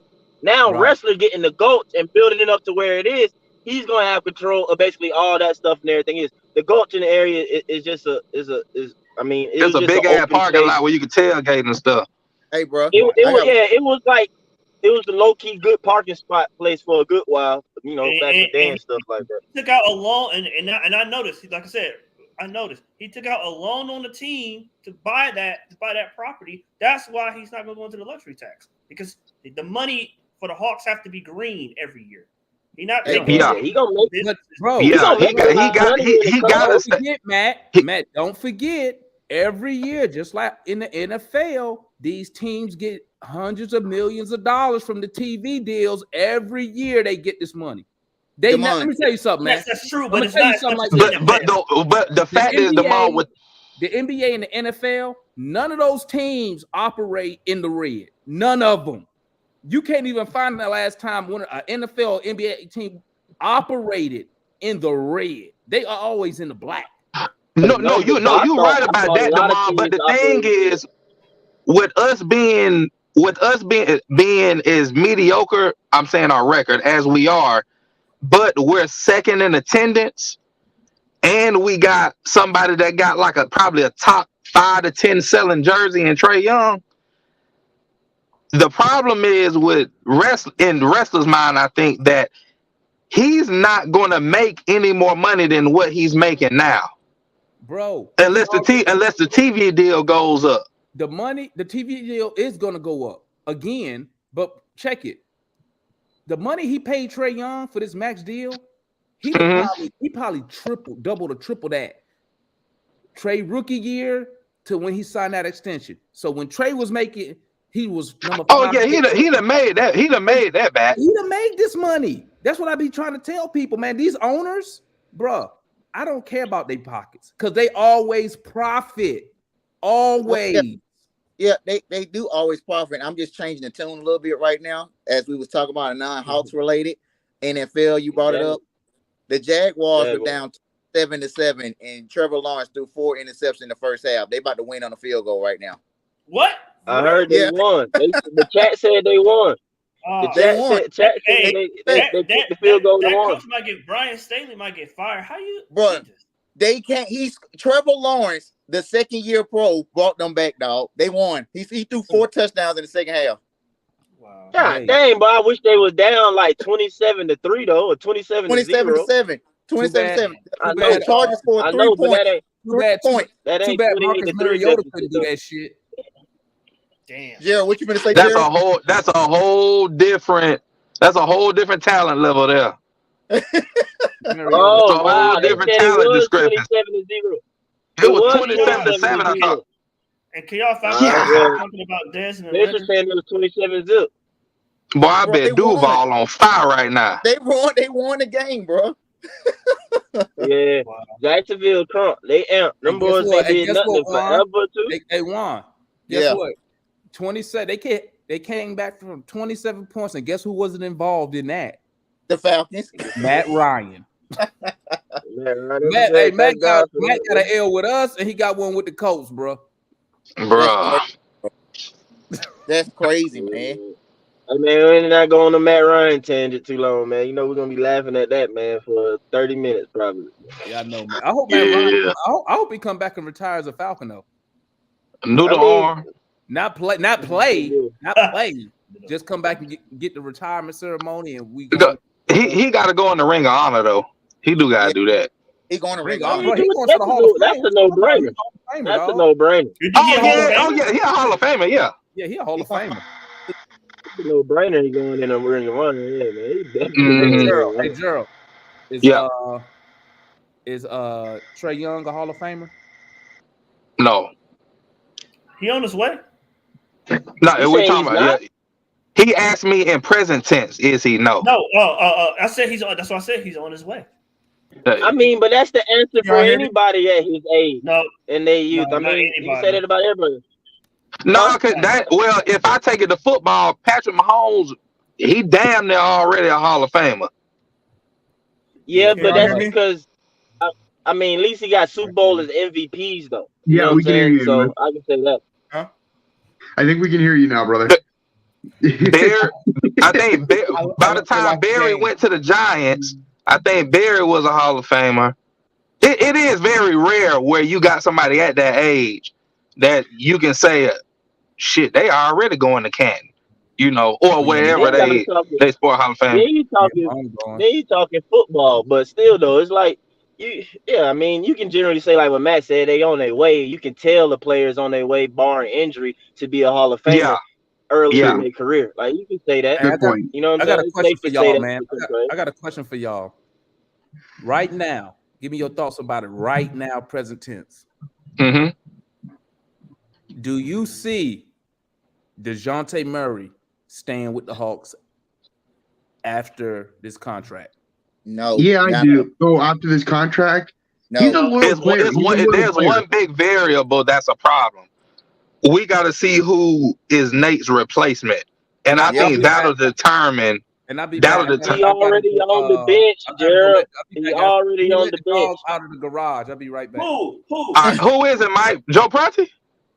No, what? Who? Joe? No. The dude analyst and them was telling me yesterday. Who? Ain't no way in hell they about to promote that Mike Lombardi dude. Oh, no. Yeah. Hell no. You talking about Lamborghini, however you say his name. Lamborghini. Yeah, hey, man. Hey, off of that. Hey, his resume he has been on championship teams. He got more experience than Nick Wrestler does at doing basketball. So I mean, hey, I'm just telling y'all already that it's going to be a coach that's not a previous coach.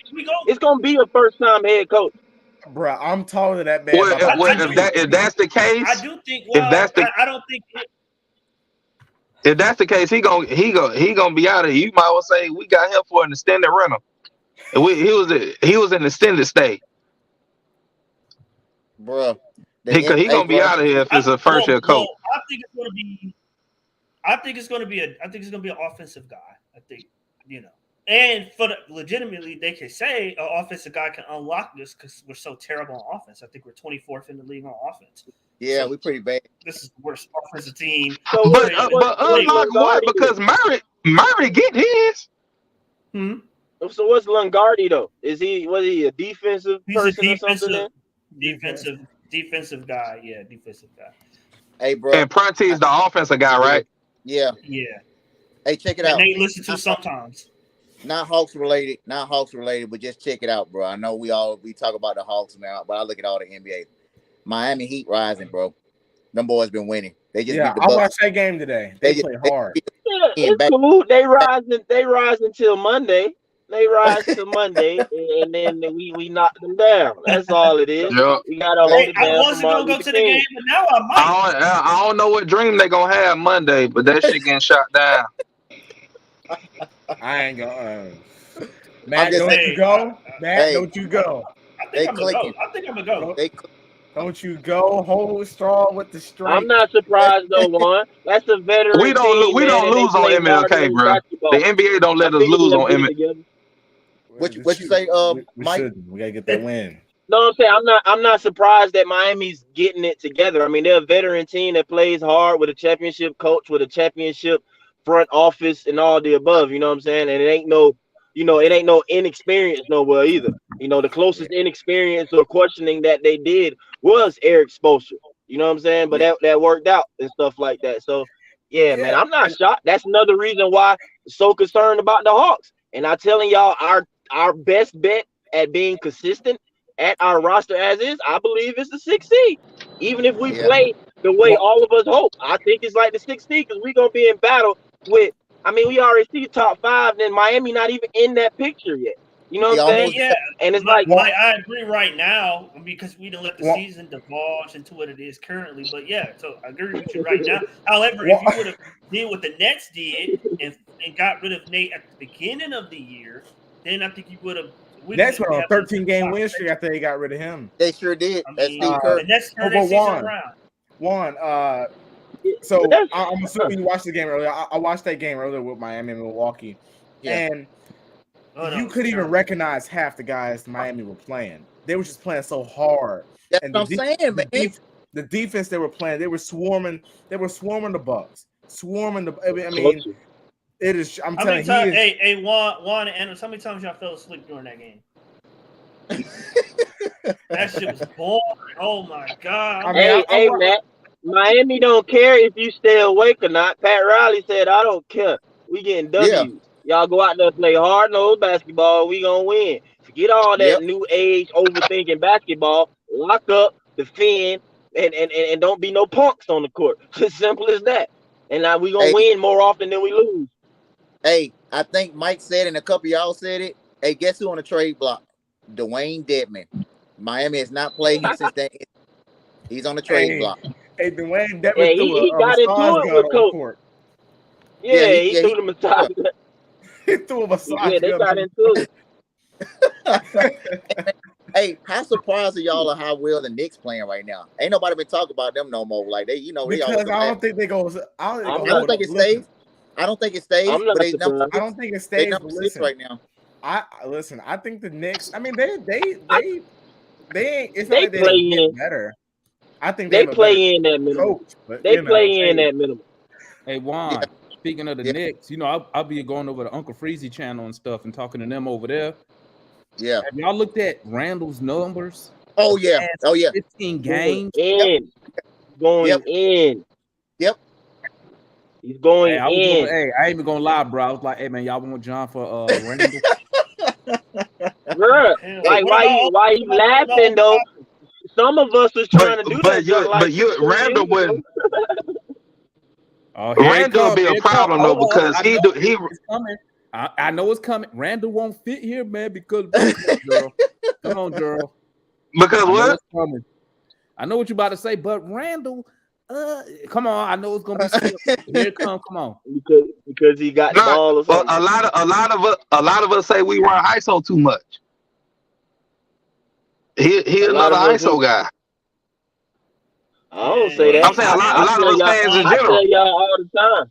I tell y'all all the time. The NBA come down to star players making plays. It's Matt. Matt say that shit. Matt say that. Well, on this show, yeah. Matt favorite system and Matt favorite coach. It still come down to star players making star plays.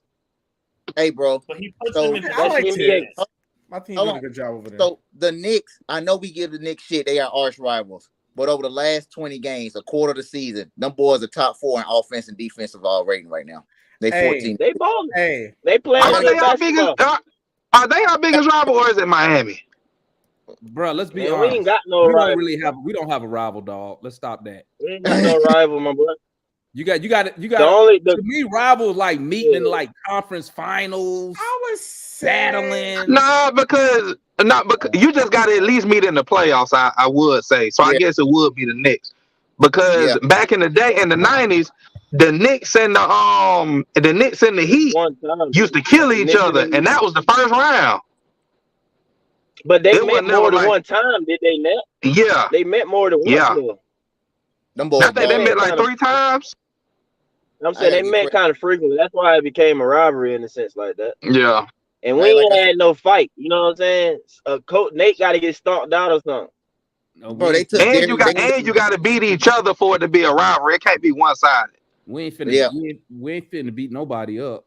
Well, yeah, we not beating nobody up. We ain't definitely that. But Unless I'm just saying, we need to go back and go get Ivan Johnson. He'll beat somebody ass. He probably kill him. I'm talking about what Mike said, man. And that's being really nice, like he said, man. Like these teams are getting good, man. Like the Knicks, like we all clown them, bro. Like I just watched the NBA in total, bro. And Julius Randle is like he's an all-star right now. That boy has been hooping, man. I'm talking about hooping, almost triple-double numbers. You know what I mean? They put up a stat last week that him and Luka had the same amount of points. When Luka went on his 50, he scored 3 50-point games in 5 games. Randall had the same amount of points, but his went under the radar because everybody wants to put Luka on a pedestal. But Julius Randle been balling with a capital B, bro. Well, I'll say this, and the reason, and I watched the Knicks, and man, fuck yeah. Yeah, I hope they franchise sink and never come back up. But I'll put it to you this way: when we lost to the Bucks, or we were in the process of losing to the Bucks, I put in the chat. I think I put it in the chat. I was like, "How are the Knicks leading the whole game against the Bucks?" And then I went back and looked at it. Now, a lot of y'all are going to disagree with me on this. This is just me. I believe Tibbs is a better coach than Nate. I believe that it's mandatory under Tibbs. No matter by far. I think it's mandatory under Tibbs. Go ahead, say it. No, let him say it, Gerald. Be quiet. Let him say it. You're not playing unless you play defense. Okay? If you don't defend, then you're not playing.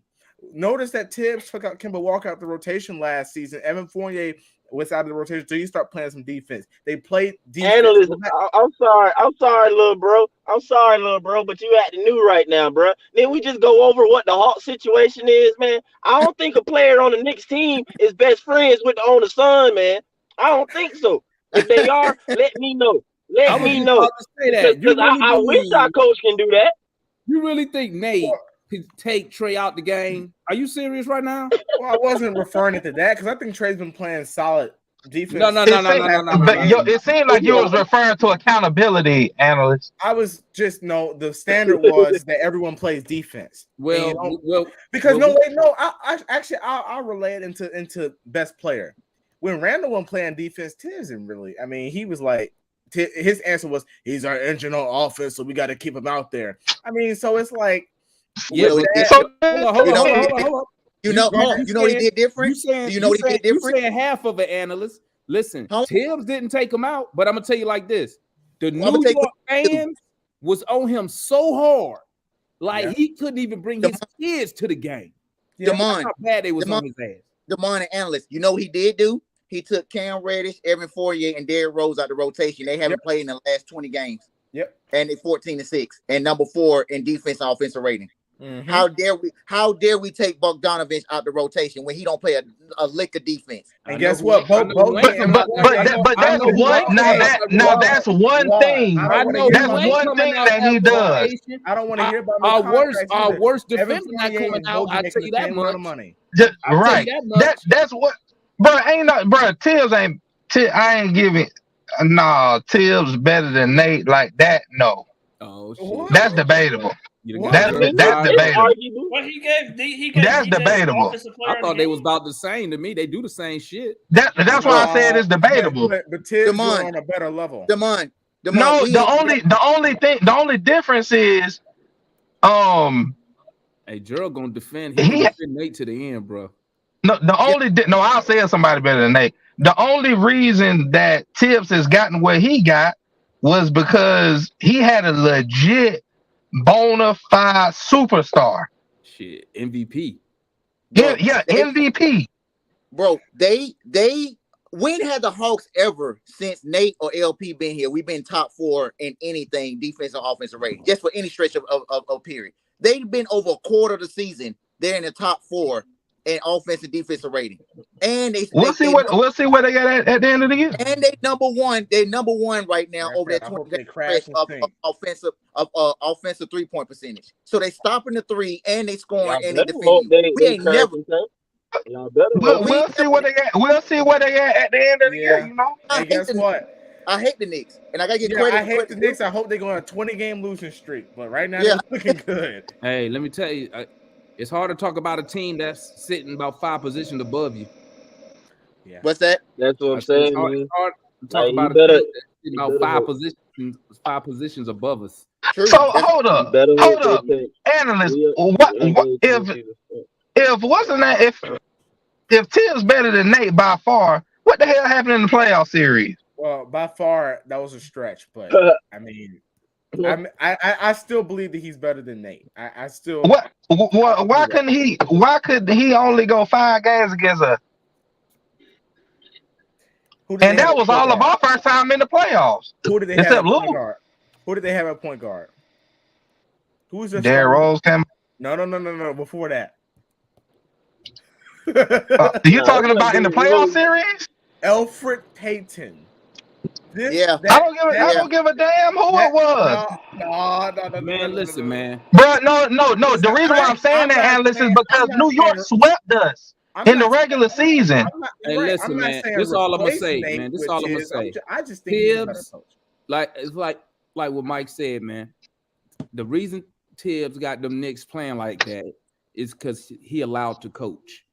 Nate cannot coach. Nate cannot hold people accountable on this on this team. He can't do it. He don't have the power. So and he got diehards at the game that hold him accountable too.